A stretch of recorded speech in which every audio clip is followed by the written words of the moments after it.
ध्येयं सदा परिभवग्नमभीष्टदोहम् तीर्थास्पदं शिवविरञ्चिनुतं शरण्यं वृत्यार्तेऽहं प्रणतपालभवाब्धिपोतं वन्दे महापुरुषते चरणारविन्दं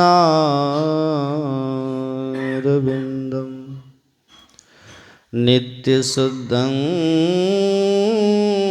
निराभासं निराकारं निरञ्जनं नित्यबोधं चिदानन्दं गुरुं ब्रह्मं नमाम्यहम्।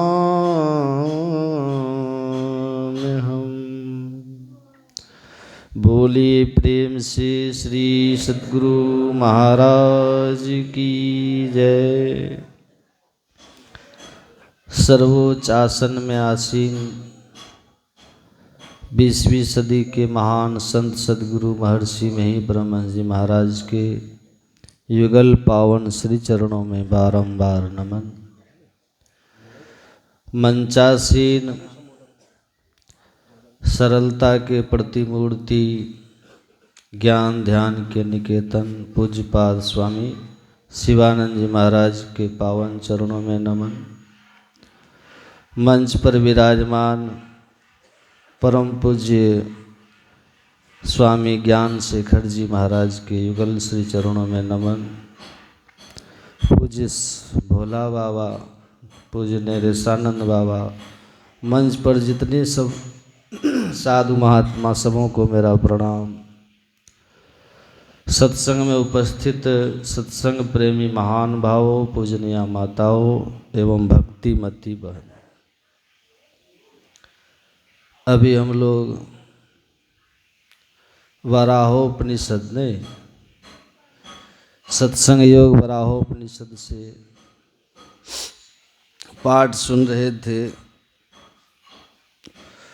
दुर्लभो विषय त्यागो दुर्लभम तत्व दर्शनम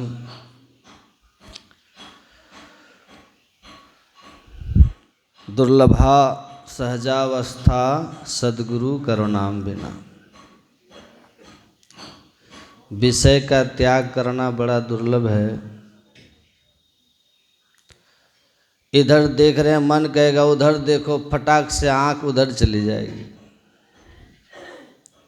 सारी इंद्रियां मन से संचालित होती हैं और इंद्रियों में जब मानस की धारें जुटी होती हैं तो इंद्रियां काम करती हैं, विषयों को ग्रहण करती है। अब विषयों को ग्रहण करके इंद्रियों को कितना सुख होता है।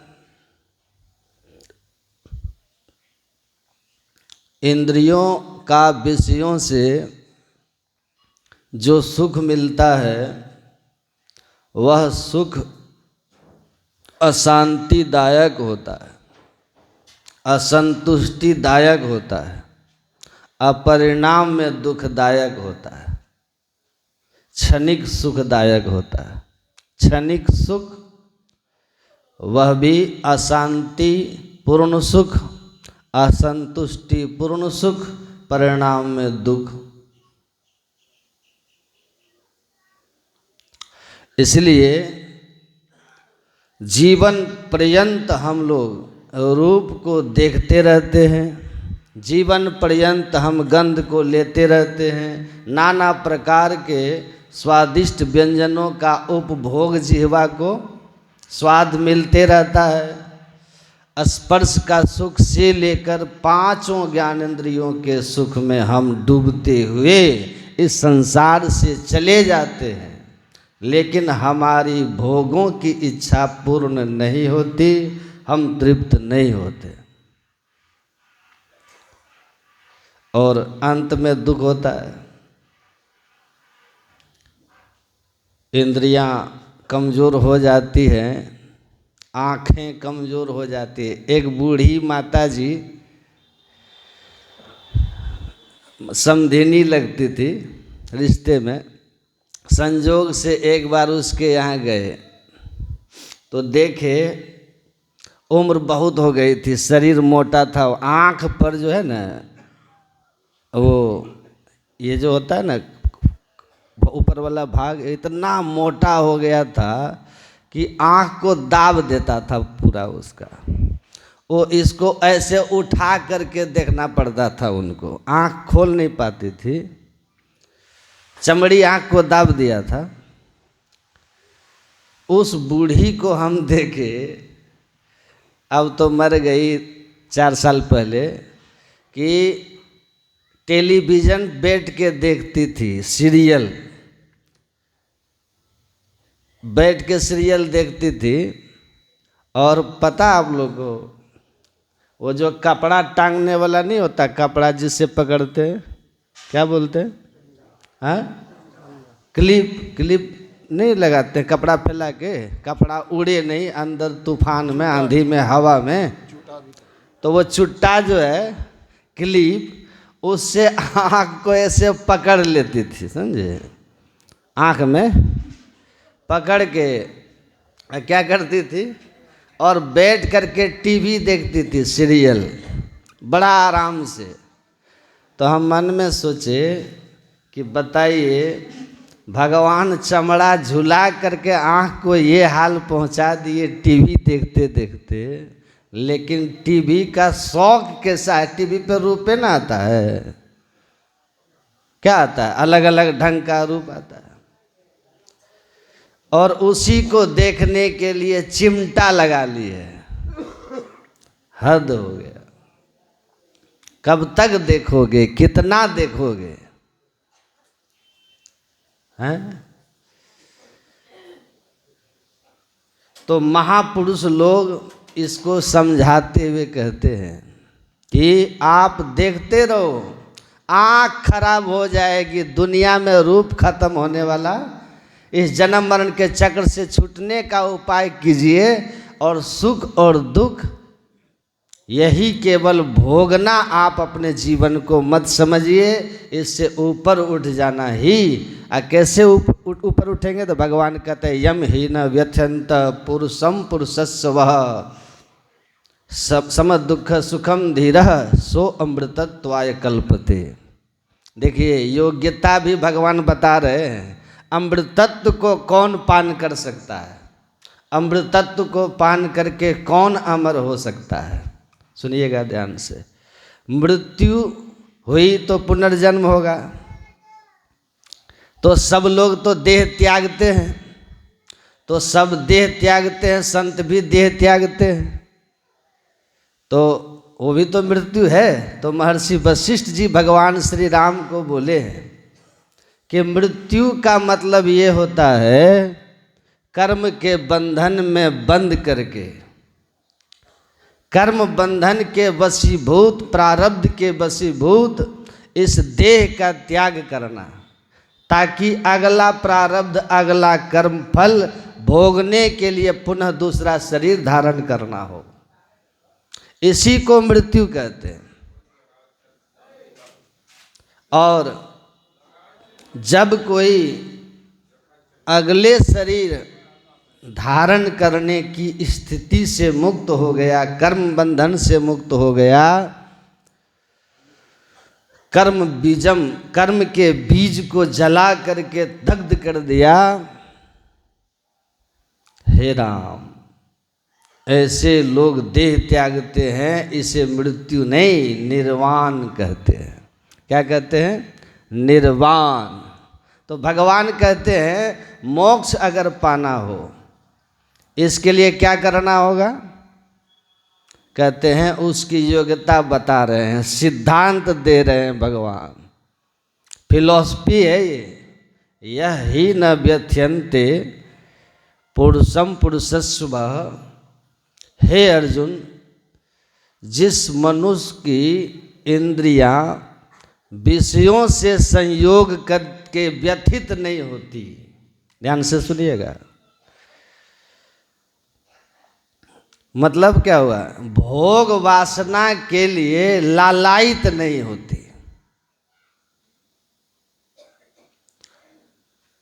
जीवा में स्वाद आया और स्वाद भीतर जो है कोई अच्छा बुरा अनुभूति नहीं दे सका, समझिएगा बात को, बांध नहीं सका।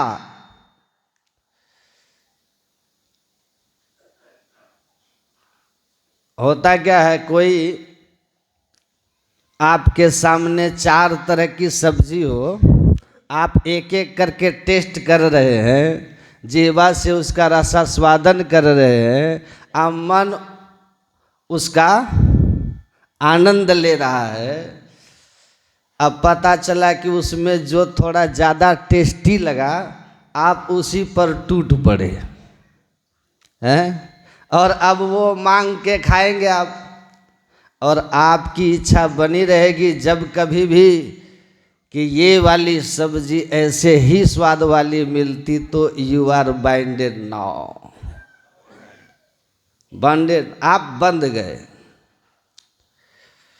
गए, स्वाद में बांध लिया आपको। अब वो स्वाद आपको नाच नचाएगा, और जब उधर से गुजरिएगा ना, और उस घर वाले के जाइएगा तो कहिएगा वही वाले सब्जी बनाइएगा, बांध दिया ना आपको, बांध दिया। हम जब से ये समझ गए, हमको कोई पूछता है बाबा क्या खाइएगा, हम बोलते हैं हमको सब चलता है, जो बना के खिला दीजिए, हैं। कोई बहुत जिद किया तो कभी अपनापन दिखाने के लिए कह देते हैं कद्दू का सब्जी बनाइए, झंझटे नहीं है ना उसमें, क्या झंझट है, कद्दू में कोई झंझट है? बाकी कद्दू बांध के थोड़ी ना हमको रखा है, कद्दू कौन ऐसा चीज है जो, तो समझना है आपको, स्वाद पकड़ लेता आदमी। कोई रूप पकड़ लिया, आँख को बांध लिया, किसी भी इंद्रियों का किसी विषय के साथ संपर्क हुआ, और उस विषय से संपर्क से अगर वह इंद्रिय उससे व्यथित हो जाती है, उसकी प्राप्ति की चाहना हो जाती है कि ये मिलता और मिलता।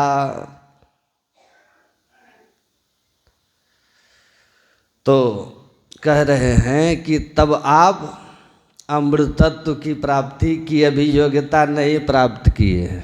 इंद्रियों के विषयों के संयोग होने से भी अंदर अगर किसी प्रकार की कोई हलचल नहीं है,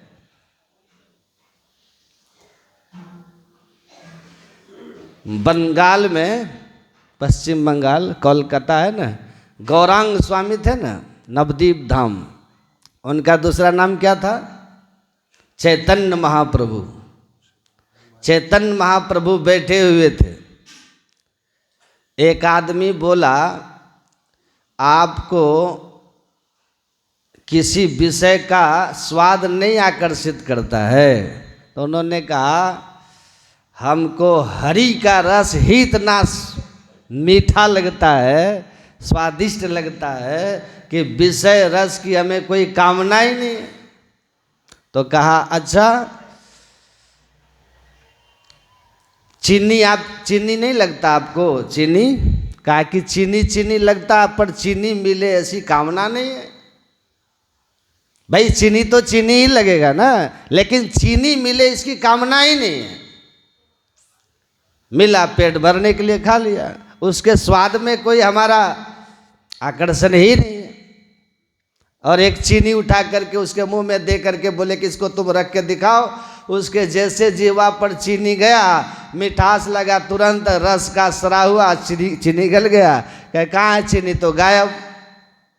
और तब वही एक चीनी उठा करके चैतन्य महाप्रभु ने अपना जीभ बाहर निकाला, रख दिया, कहा कि ठीक है, कितनी देर बाद इस चीनी को पुनः इसी रूप में देखना चाहते हो? कहा 1 घंटा तक रख के दिखाइए। चैतन्य महाप्रभु जीभ पर रख लिए, मुंह अंदर कर लिए, जीवा मुंह के अंदर कर लिए और चुपचाप बैठ गए। 1 घंटे के बाद जीभ निकाल के दिखा दिए, जैसे के तैसे चीनी जीभ पर पड़ा था, गला ही नहीं। कहा समझ में आया?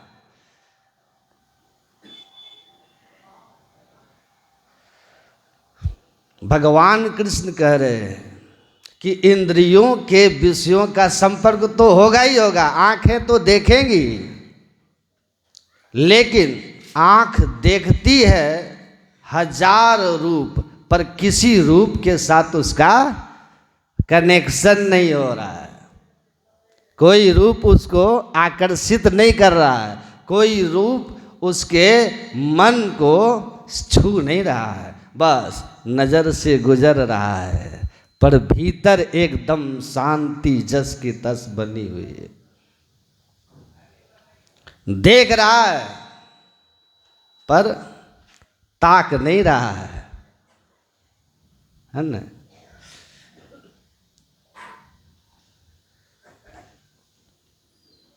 तो इंद्रिय जन विषयों के संपर्क से जिसके अंदर कोई हलचल न हो, सहज शांत हो, और सम दुख सुखम धीरम, और दुख और सुख दोनों में वह धैर्यवान पुरुष, धीर पुरुष सम रहता है। सुख हर सही जड़ दुख बिल खाही, दो सम धीर धरहु मन माही।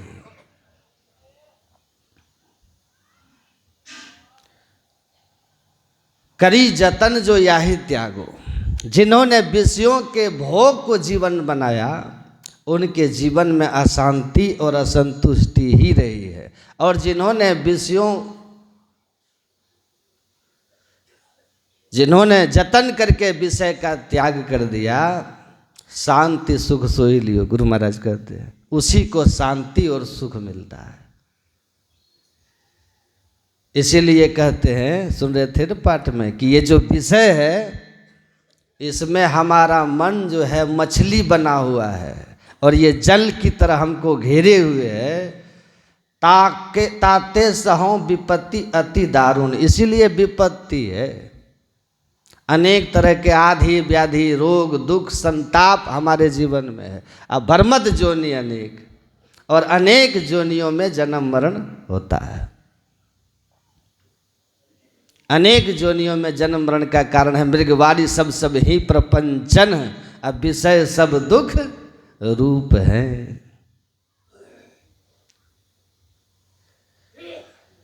तो कैसे सुधरेगा? तो ये जो ध्यान शिविर हो रहा है, ये इसीलिए हो रहा है कि आप विषय से छूटो, विषय से छूटिए।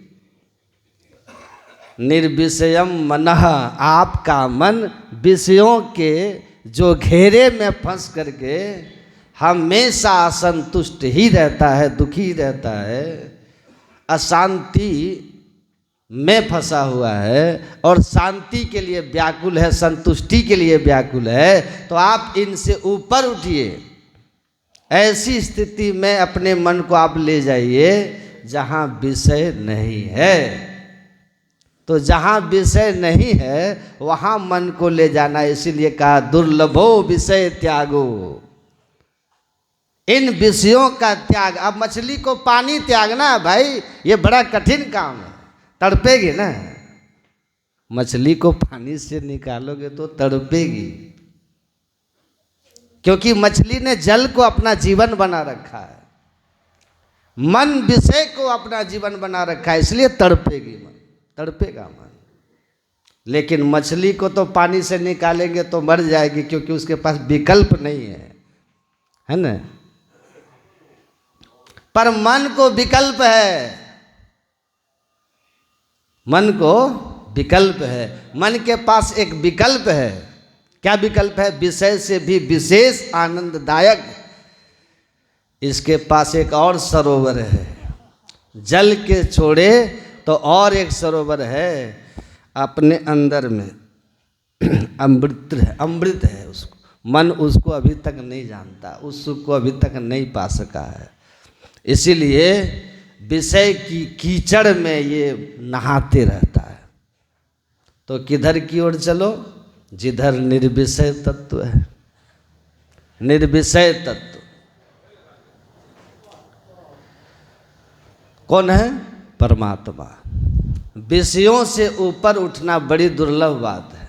दुर्लभ मतलब क्या होता है? बड़ी कठिन बात है, पर असंभव नहीं है। कठिन तो है पर असंभव नहीं है, संभव है। जो साधन करेंगे, जो ध्यान करेंगे। दुर्लभम तत्व दर्शनम, परमात्मा का दर्शन करना बड़ी दुर्लभ बात, बड़ी कठिन बात है। दुर्लभा सहजावस्था, आत्मस्वरूप की स्थिति। अभी जो शरीर में चेतन आत्मा फंस गई है, जड़ चेतन की ग्रंथि पड़ी हुई है, इस जड़ चेतन को, ग्रंथि को खोल करके चेतन का अपने स्वरूप में स्थित होना, ये भी बड़ी कठिन बात है, दुर्लभ बात है। लेकिन कब तक कठिन है? कहते हैं विषय त्याग कठिन है, ईश्वर दर्शन कठिन है, आत्मा का जड़ के संग से मुक्त करना कठिन है। ये सारे कठिन हैं, पर कब तक? सारे सहज हो जाते हैं कब? सद्गुरु करुणाम बिना। सद्गुरु की करुणा हो जाए तो सब सहज हो जाएंगे, और उसकी कृपा न हो तो करुणाम बिना सब कठिन है। बोलिए श्री।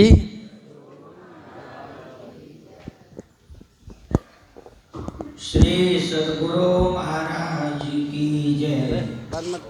अब हम निवेदन करते हैं स्वामी भोला बाबा से, बहुत कम समय लेकर आप अपने वाणी को रखेंगे। श्री सद्गुरु महाराज की जय। श्री सद्गुरु महाराज की जय। पूज्य गुरुदेव के श्रीपाद पद्मों में अनंत अनंतवार प्रणाम। इस पवित्र मंच पर पूज्यपाद के श्रीपाद पद्मों में अनंत अनंतवार प्रणाम। मेरे बगल में पूज्यपाद स्वामी ज्ञान शेखर जी महाराज के चरणों में अनंत अनंतवार प्रणाम। पूज्य स्वामी संदीपानंद जी महाराज, अन्य साधु महात्माओं के श्रीपाद पद्मों में अनंत अनंतवार प्रणाम। अभी हम लोगों ने उपनिषद, संतवाणी और गुरुवाणी को श्रवण किए। अभी का प्रतिपाद विषय अपने आप में बैठो। और जब हमारे बीच ज्ञान शेखर जी महाराज आए तो हमको याद अपना गांव आया। कॉलेज आदि में मिलते थे मित्र की तरह, इधर उधर भटकते हुए दोनों। और आज क्या बात कहूँ, अपनी गांव नहीं, विषय है ज्ञानियों की गांव। तो जंगल में जोगी रहता है, गह हंसता है, गह रोता है, तन मन में चैन बरसता है, पर उसका मन कभी न फंसता है। जंगल में जोगी बसता है। वो जंगल कौन सा है और जोगी कौन है? जो जोग करता है, अपने आप को जोगता है, वह है जोगी, यह जीवात्मा। और यह जंगल आप बाहर जो देख रहे हो, वह बाहर जंगलों की बात नहीं है, बड़ी ऊंची बात है। अपने आप में बैठो, अपने गांव का याद करो। कौन सा गांव? वह निरंजन वन में रहता है। कहाँ? निरंजन वन है। निरंजन वन में रहता है जोगी, गह हंसता है, गह रोता है, तन मन में चैन बरसता है, वह अपने आप में रहता है। तो अब मैं विशेष समय एकदम नहीं लेना चाहता हूँ। क्या बताऊँ, मेरा हृदय इस साक्षात ज्ञान शेखर के रूप में आकर के बैठे हुए हैं, तो मैं इनके चरणों में निवेदन करना चाहूँगा। और मंच संचालक से भी, हमारे नरेश बाबा के चरणों में भी, कि हमारे हृदय स्वरूप ज्ञान शेखर जी महाराज को समय दिया जाए। श्री सद्गुरु महाराज की जय। श्री सद्गुरु महाराज की शिखर तक पहुँचे हुए हमारे परम पूज्य स्वामी ज्ञान शेखर जी महाराज हैं। एक बार पूज्य बाबा के लिए कड़कड़ा करके सदगुरु महाराज की जय बोलिए। श्री सदगुरु महाराज की। आइए हम पूज्य बाबा से हम लोग सुनेंगे। इको साउंड थोड़ा कम कर दो रे, उस साउंड को इधर जरा घुमा दो, सीटी देता है बोल। मंगल मूर्ति सद्गुरु मिलवै सर्वाधार,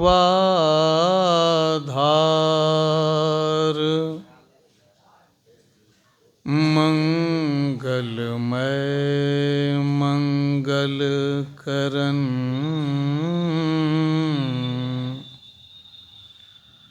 बिनवो बारंबार।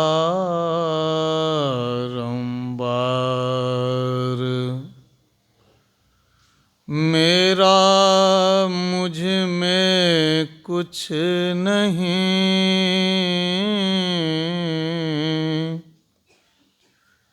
जो कुछ है सब तोर,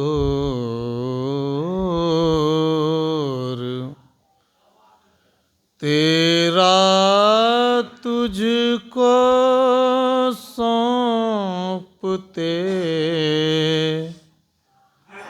क्या लागत है मोर।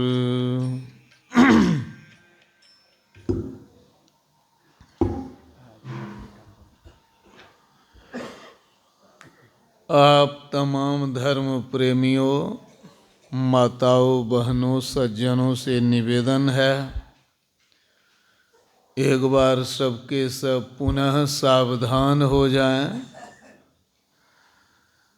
और कड़कड़ाती हुई आवाज में जय जयकार करें। खबरदार, बोलिए श्री सद्गुरु महाराज की जय। मंच पर विराजमान हमारे भाई साहब स्वामी शिवानंद जी महाराज, आश्रम में विराजमान स्वामी वीरेंद्र दास जी महाराज,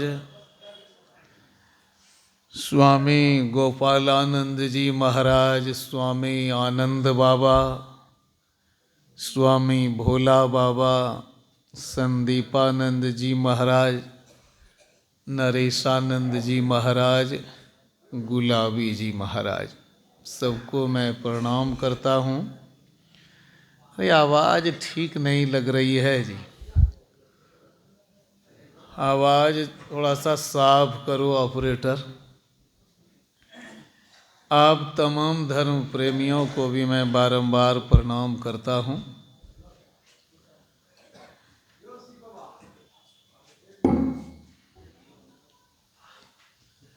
मुझे मालूम नहीं है क्या पाठ हुआ नहीं हुआ,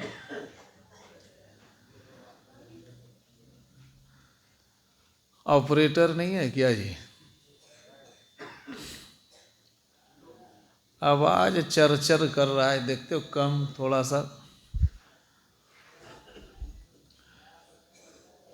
मैंने प्रवचन में थोड़ा सा सुना, वही आप लोगों को सुनाता हूँ।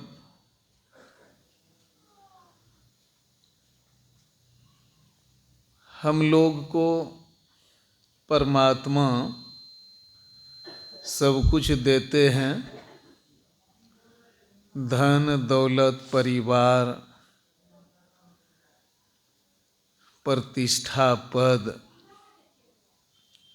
गरुड़ पुराण के ऋषि कहते हैं, भोगांश चैवानो संगिकान रूपम आरोग्य मर्थांश चौ ददाति ध्यायतः नित्यमपवर्ग प्रदो हरि। वो परमात्मा हमें बेटा बेटी देते हैं, घर द्वार देते हैं, शरीर दिया करते हैं, स्वास्थ्य देते हैं, संसार के विषयों को दिया करते हैं। ये सभी परमात्मा की कृपा से ही मिला करते हैं। लेकिन दे तो देते हैं, उसके बाद उनका अलग से आदेश उपदेश कुछ और भी है। ऑपरेटर नहीं है, कहाँ गया रे? साफ आवाज नहीं हो रही, साफ करना जानता है कि नहीं जी?